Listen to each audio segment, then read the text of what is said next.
नमस्कार, स्वागत है आपका स्वराज एक्सप्रेस पर। मैं हूं नीलू व्यास और हर हफ्ते हम आपके लिए लेकर आते हैं उन मुद्दों को जिसका सीधा सरोकार समाज से है, खासकर हाशिए पर रहने वाले वो बच्चे जिनके लिए जिंदगी की खुशियां बहुत दूर हैं। स्वराज एक्सप्रेस के लिए ये सिर्फ एक कार्यक्रम नहीं बल्कि समाज की बड़ी मुहिम है जिसे हम लगातार जारी रखना चाहते हैं। इस खास कार्यक्रम में बात करेंगे शारीरिक विकलांगता की। इससे ग्रसित बच्चे न सिर्फ शारीरिक रूप से परेशानी का सामना कर रहे हैं बल्कि मानसिक रूप से भी बीमार रहते हैं।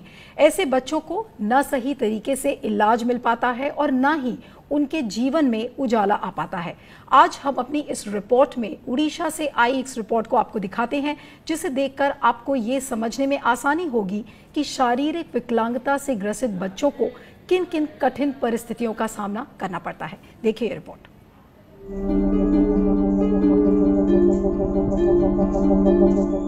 आंखों से आते आंसू, चेहरे पे दर्द और शरीर के किसी अंग का सही से काम नहीं करना, ये है इन बच्चों का दिल भर देने वाला तथाकथित परिचय।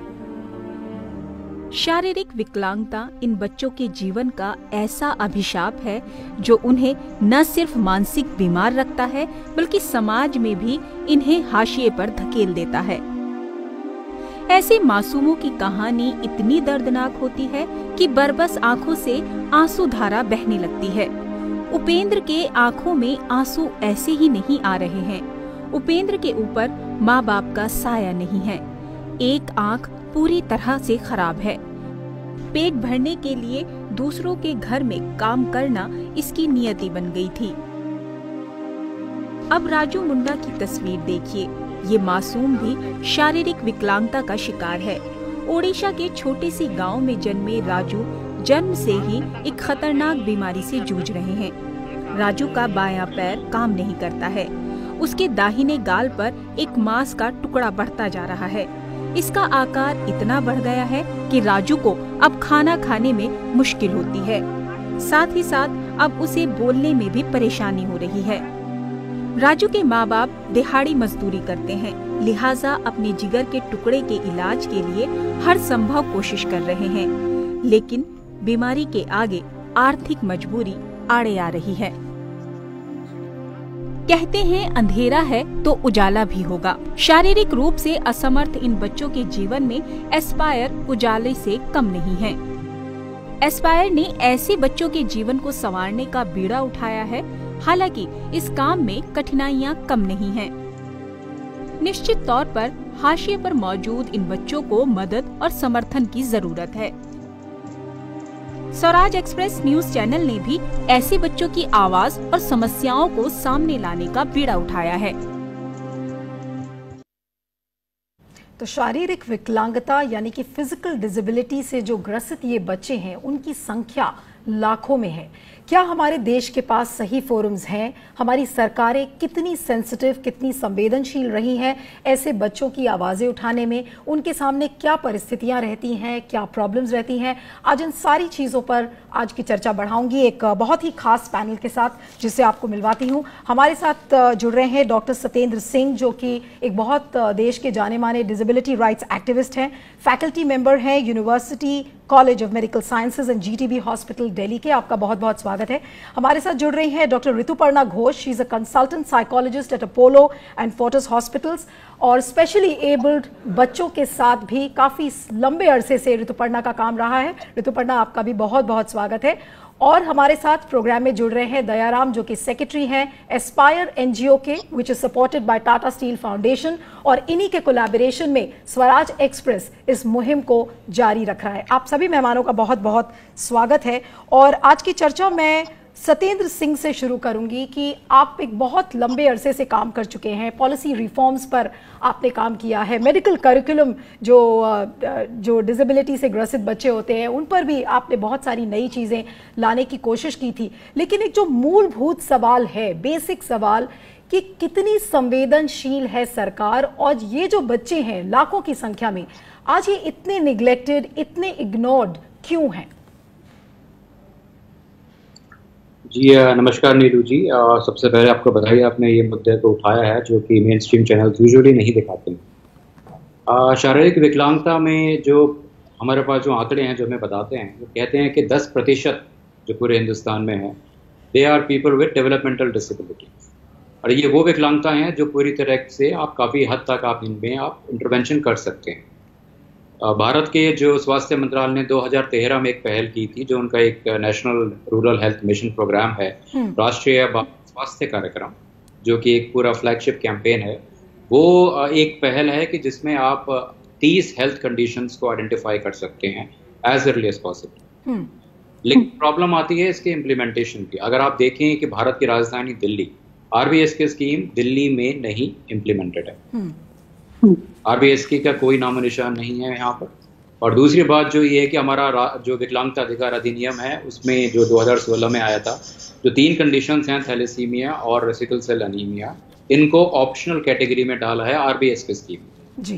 तो एक बात करते हैं कि पूरे हिंदुस्तान में जो 4 Ds की जो बात करता है RBSK स्कीम, वो होता है कि आप डिफेक्ट एट बर्थ, जिसको हम बोलते हैं कि जन्म के समय विकार, आप उसको तुरंत आइडेंटिफाई करें, जिसमें एग्जाम्पल है आपका क्लब फुट, कंजेनाइटल डेफनेस और कंजेनाइटल ब्लाइंडनेस और स्पाइना बाइफेटा जो विकलांगताएं हैं।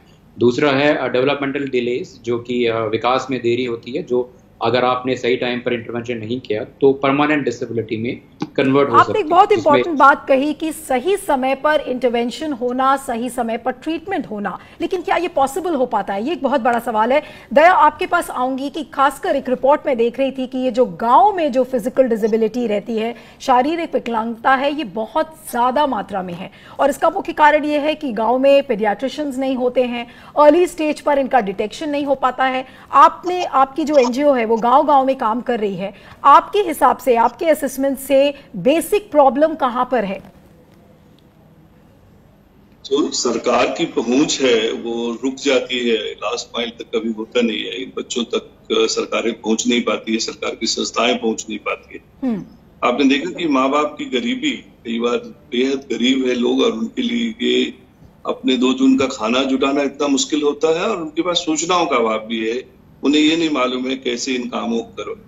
तो एक तो समस्या यहाँ से खड़ी होती है कि कोई जब तक कोई संस्था, कोई एक इंस्टीट्यूशन, कोई इंडिविजुअल नहीं हो उनके सपोर्ट के लिए, वैसे तो ICDS और हम पंचायतों से उम्मीद करते हैं, लेकिन जब सक्रिय एक गिव अप करने की टेंडेंसी भी है। जब बच्चे ऐसे दिखते हैं तो जनरली स्कूल, समाज सब सोचता है इनका तो कुछ हो नहीं सकता है, तो फिर वो छोड़ देते हैं इन बच्चों को। जब इन बच्चों के साथ आप लगातार मिलके इनके साथ काम करें, तो स्कूलों में भी थोड़ी दिक्कत है इन बच्चों को। जब स्कूल में डालते हैं, दूसरी जगहों पे डालते हैं, तो कुछ तो फिजिकल बैरियर है, इस पर काम हुआ है। लेकिन मूल तौर पर शिक्षक और बच्चे, ये बच्चे या तो दया के पात्र होते हैं या रिडिकुल होते हैं, इनको रिडिकुल किया जाता है। तो जब तक आप सेंसिटाइज नहीं करो टीचर्स को, माँ बाप को और बच्चों को, ये बच्चे भी कर सकते हैं आपके साथ काम, इनकी जिंदगी में भी, और इनकी कई अलग तरह की एबिलिटीज है। हमने देखा है कि बहुत सेंसिटिविटी है, बहुत अच्छा कुछ ड्राइंग कर रहे, बहुत कुछ पढ़ाई में भी बहुत अच्छा कर रहे, लेकिन जनरली ये समझ नहीं है कि इनकी एबिलिटीज अलग है। कह रहे हैं कि इन बच्चों में एक अलग सी एक शक्ति है, लेकिन उस शक्ति को परखना, उस शक्ति पर काम करना ताकि ऐसे बच्चे आगे बढ़ सके, इसी की भारी कमी दिखती है। लेकिन आपने जो एक मुख्य बात उठाई कि ऐसे बच्चे जो भारी मात्रा में हैं, भारी संख्या में हैं, वो दया के पात्र ज्यादातर बन जाते हैं, और लोग उनको, चाहे वो उनके परिवार वाले हो, चाहे गांव वाले हो, चाहे शहर वाले हो, वो ज्यादातर उनके हाल पर उन्हें छोड़ दिया जाता है।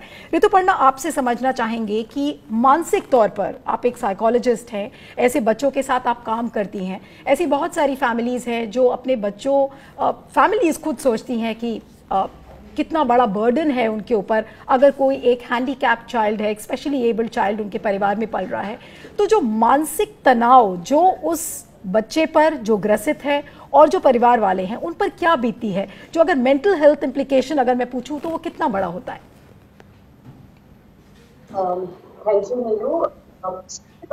मैं सबसे पहले ये कहना चाहूंगी कि हमारे देश में अभी भी मानसिक स्वास्थ्य को लेके इतना टैबू और इतना स्टीरियोटाइप आइडियाज हैं, जिसकी वजह से इन बच्चों में इसका भारी असर पड़ता है। सबसे बड़ा प्रॉब्लम ये है कि ये बच्चे, अगर आप देखो तो कंटिन्यूअसली एक इंटरनल बैटल, एक जंग लड़ रहे हैं अपने साथ क्योंकि उनको एक्सेप्टेंस, जैसे कि हमारे दोनों अदर पैनलिस्ट्स ने बोला, कि एक्सेप्टेंस सोसाइटी में नहीं मिलती, जिसकी वजह से वो खुद को दोषी मानते हैं। एक कंटिन्यूअस सेल्फ ब्लेम, एक गिल्ट, एक अपराधी का जो एक फीलिंग वो आता है, और उसके साथ साथ ये बढ़ता जाता है जब सोसाइटी उन्हें एक्सेप्ट नहीं करती।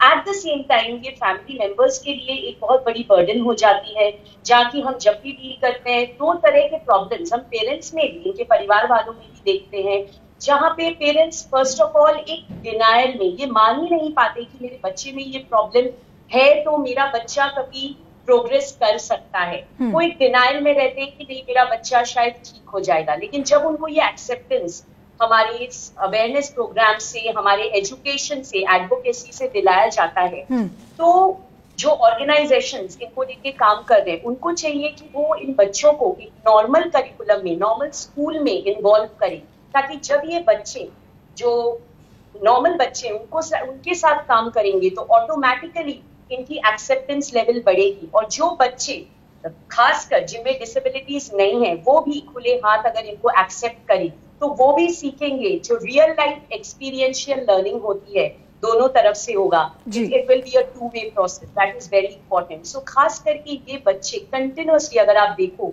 जो मानसिक तौर से कंसर्न्स है या शारीरिक कोई फिजिकल डिसेबिलिटी है, ये जंग लड़ते हैं अपने साथ, जिनमें सेल्फ ब्लेम, गिल्ट फीलिंग्स, और उसके साथ सोसाइटी क्योंकि इन्हें नेग्लेक्ट करती है, एक्सेप्ट नहीं कर पाती, बहुत बुरी तरह से इनका मानसिक जो डेवलपमेंट है, जो प्रगति है, वो इफेक्ट होता है बोथ पेरेंट्स का और बच्चों का। तो परिवार वाले जो बच्चे ग्रसित हैं उनके लिए भी एक मानसिक जंग है, और उस पर एक चेरी ऑन द केक अगर बोलूं, और बिल्कुल जो एक फाइनल एंटी क्लाइमैक्स होता है कि सोसाइटी भी ऐसे लोगों को बिल्कुल नाकारा समझती है।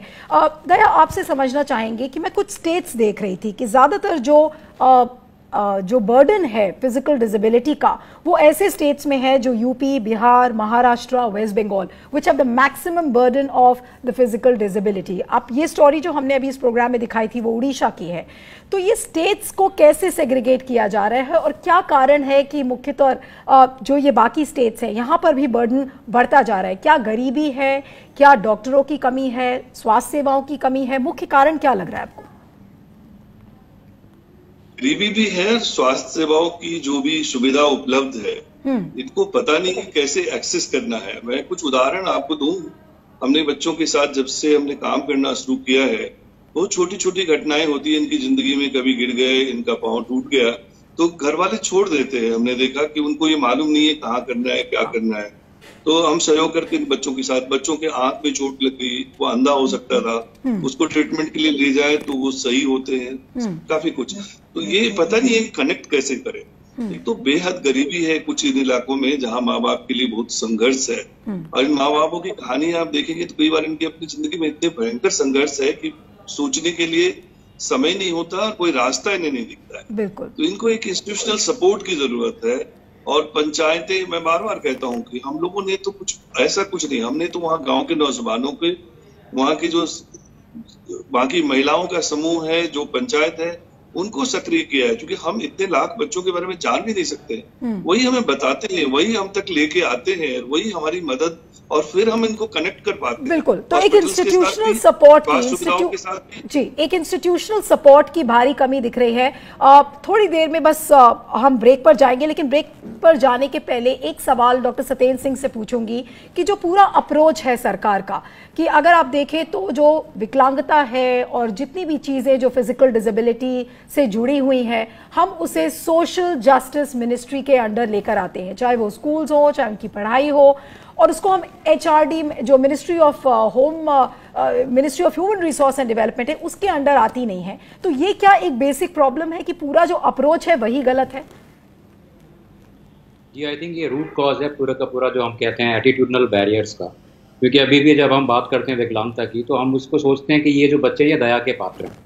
आज की तारीख में 2020 में मैं एक मेडिकल डॉक्टर हूँ, मैं आपको एग्जांपल बता सकता हूँ कि जो मेडिकल स्टूडेंट्स हैं जिनको haemophilia, thalassaemia, visual impairment, hearing impairment, dwarfism और सिकल सेल डिजीज, ये सारे के सारे आज की तारीख में अलग अलग मेडिकल कॉलेजेस से डॉक्टर बनने का प्रशिक्षण ले रहे हैं। They are doing MBBS।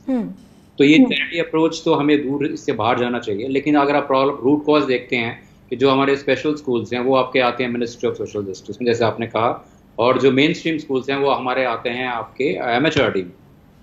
तो जब तक ये एटीट्यूड ही नहीं चेंज होगा कि हम ये जो बच्चे हैं ये बहुत कुछ कर सकते हैं, that is the number 1 root cause. और जो दूसरी प्रॉब्लम है वो ये प्रॉब्लम है दूसरी कि जो बहुत सारी ये जो विकलांगताएं हैं ये प्रिवेंटेबल हैं।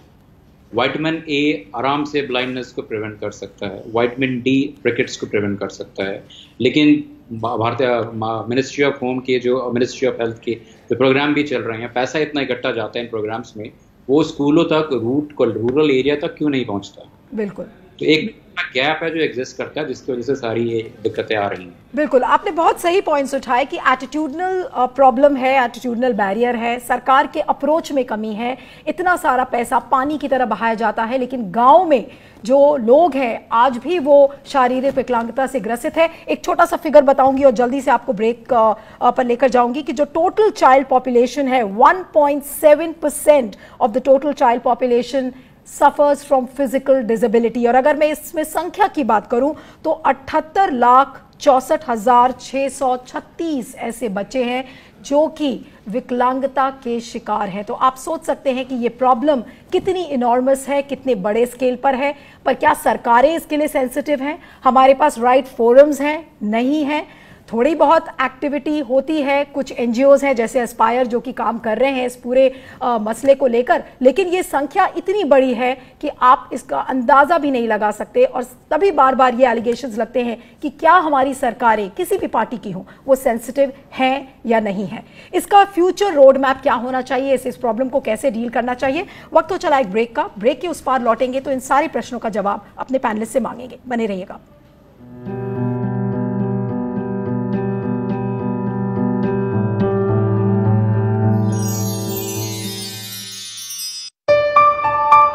चलो इतिहास के कुछ पन्ने पलटते हैं, चलो उस दौर में कुछ दूर चलते हैं। हो बात ग्वालियर की या हो कहानी मुमताज की, बेगम नवाब की झलकियां या हो बात काले ताज की, हर तरफ पसरा यहाँ इतिहास है। यूं ही नहीं कहते सभी, मध्य प्रदेश तो कुछ खास है। वक्त के निशान।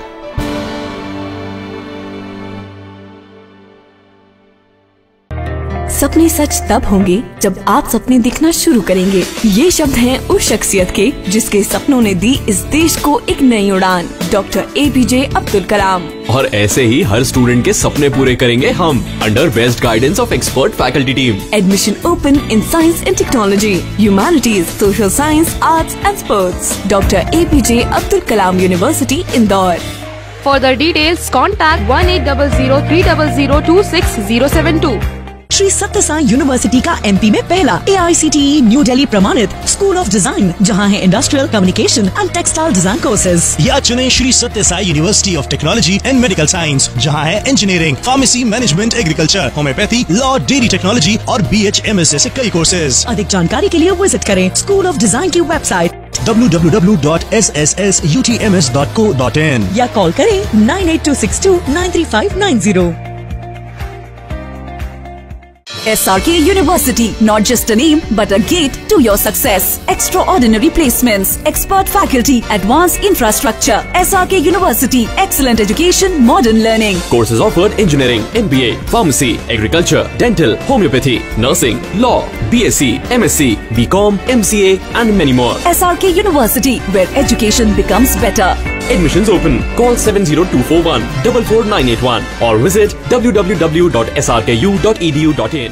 RKDF University, a world class university, जहां स्टूडेंट्स को ये ध्यान में रखकर पढ़ाया जाता है कि वो जॉब क्रिएटर्स बन सके, न कि सिर्फ job seekers. So join NIRF ranked university and become CEO of your company. At RKDF University, we focus on all-round development of a student. Courses offering BA, BCom, MA, MCom, BBA, MBA, BSW, MSW, B.Ed, D.Ed, M.Ed. Visit RKDF University at Gandhinagar, Bhopal, or call on toll-free number 1800-2700-320.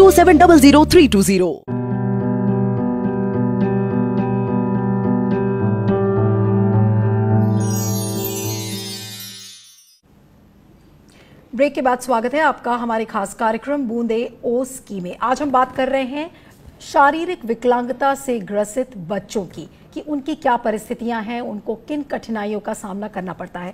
Rituparna, मैं आपके पास आऊंगी कि आप specially abled बच्चों के साथ काम भी कर रही हैं।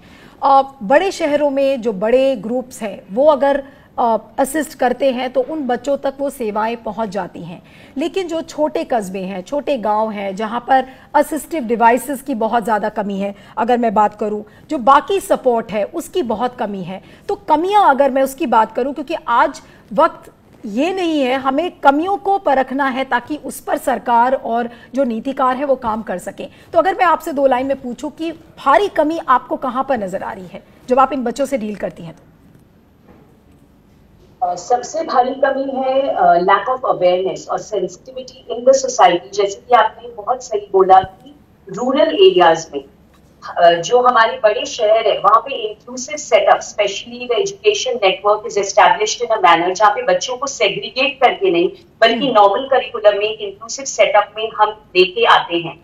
लेकिन रूरल एरियाज में काम करने के लिए ग्रास रूट लेवल से स्टार्ट करना पड़ेगा। मुझे लगता है डिसेंट्रलाइजेशन बहुत जरूरी है, जहां पे उन ट्रेनर्स को ट्रेनिंग देना होगा। सिर्फ प्राइमरी लेवल पे काम करने से नहीं होगा। जो लोग गांव में डायरेक्ट हो सकते हैं, बच्चों के लिए स्क्रीनिंग्स कर सकते हैं, इन बच्चों के लिए कुछ अरेंजमेंट्स कर सकते हैं। सो बेसिकली सबसे इंपॉर्टेंट है ग्रास रूट लेवल में काम करना, वर्नाकुलर लेवल यूज करना, क्योंकि शहरों में obviously language is not a barrier, there are lot of facilities we get. लेकिन अगर आप देखिए तो पिच में या रूरल एरियाज में भी बहुत इंपॉर्टेंट है कि ग्रास रूट लेवल के जो वर्कर्स हैं उनसे कॉन्टैक्ट करके हमें टर्शरी और सेकेंडरी, प्राइमरी और सेकेंडरी लेवल से जाके एक हद तक उन टर्शरी लेवल पे काम करना पड़ेगा, जहां से ये अप्रोच हम इन लोगों को दे सके।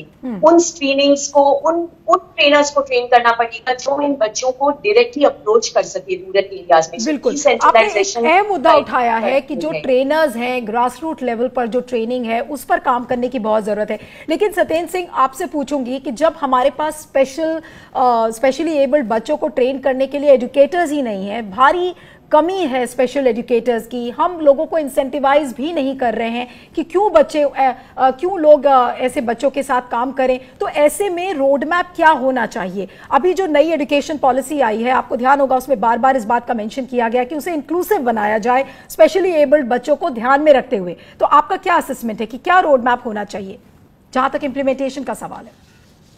जी नीरू जी, बहुत ही वैलिड क्वेश्चन आपने पूछा है। अगर मैं आपको दिल्ली यूनिवर्सिटी के आंकड़े बताऊं तो वो हर साल कहते हैं कि हमारे पास जो सीटें हैं विकलांग कोटे की वो पूरी नहीं भरी हैं, खाली हैं। ओके। तो सरकार कहती है कि हमारे पास लोग ही नहीं है ऐसे जो कि इन चीज़ों पर अप्लाई करते हैं 5% रिजर्वेशन। लेकिन इसका रूट कॉज क्या? अगर आपका चैनल खुद सच्चाई बयान कर रहा है, अभी मैंने देखा एक वीडियो में एक बच्चा जो कि हाथ पकड़ के चल रहा है, जिसके पास ना बैसाखी है ना व्हील चेयर है, गांव के एरिया में जहां कोई असिस्टिव डिवाइस नहीं है, कोई व्हील चेयर नहीं है, क्या हम सोच सकते हैं कि वहाँ के जो स्कूल्स हैं वो सुगम्य होंगे या एक्सेसिबल होंगे? नरेंद्र मोदी जी ने एक बड़ा फ्लैगशिप कैंपेन चलाया, सुगम्य भारत अभियान, एक्सेसिबल इंडिया कैंपेन। लेकिन सबसे बड़ा फ्लॉ इस कैंपेन का ये है कि इसमें डिस्ट्रिक्ट लेवल या रूरल लेवल के जो इलाके हैं वो शामिल नहीं है, सिर्फ शामिल हैं सिटीज। ओके। तो अगर हम हिंदुस्तान में 69.9 अराउंड 70% जो भारत का हिंदुस्तान है वो गांवों में रहता है, और जो विकलांग लोग हैं 80% वो यहाँ पर रहते हैं। तो हमने विकलांग, बिल्कुल आप सही कह रहे हैं, समय कम है इसलिए थोड़ा सा जल्दी खत्म करूंगी प्रोग्राम की। हमने पेपर पर बहुत सारी चीजें शुरुआत कर दी हैं, रीडिफाइन किया है टर्मिनोलॉजी को, विकलांगों को हम दिव्यांग कहते हैं, लेकिन क्या हम वाकई में संवेदनशील हो पाए हैं और क्या बच्चे हमारी प्रायोरिटी है? एक छोटा सा कमेंट लास्ट में बहुत ब्रीफली दया से पूछूंगी कि आपका क्या सोचना है? देखिए, कई लेवल पे एक बहुत जल्दी, तो माँ बाप को हम उनके साथ काम करते हैं कि वो समझे कि जिन बच्चों का छोटा मोटा इलाज हो सकता है, ठीक हो सकते हैं। दूसरी बात ये है कि हमने कई तरह से किया इन बच्चों के साथ ही नहीं, माँ बाप, शिक्षक और सारे समाज को। हमने कई फिल्में दिखाई हैं, जैसे हेलन केलर की लाइफ को लेकर के इतना प्रभावित हुए हमारे सारे स्टाफ से लेके, टीचर्स से लेके, कि असंभव कुछ भी नहीं। ये दीवारें जो आपको दीवार दिख रही है वो दीवार नहीं, इनको लांगा जा सकता है। ऐसे बहुतायत लोगों की जिंदगी जिसको आज आप वीडियो में दिखा सकते हैं, बिल्कुल इसको भी हमने प्रयोग किया है। हम देखते हैं कि लोगों के मन में विश्वास बढ़ता है और लोग आगे बढ़ते हैं। बिल्कुल, तो एक बहुत ही फोकस्ड नीति की जरूरत है, जहां पर जितने भी स्टेक होल्डर्स है, चाहे वो मीडिया हो, चाहे एक्टिविस्ट हो, चाहे सरकार हो, शायद सबको इसके लिए मिलजुल कर काम करना होगा। आप तीनों मेहमानों का बहुत बहुत शुक्रिया। दयाराम, ऋतुपर्णा घोष और डॉक्टर सत्येंद्र सिंह, आपका बहुत बहुत शुक्रिया कि आप स्वराज एक्सप्रेस से जुड़े। और अगले हफ्ते मैं आपके साथ फिर मिलूंगी किसी और इशू के साथ इसी प्रोग्राम में। बने रहिएगा स्वराज एक्सप्रेस के साथ।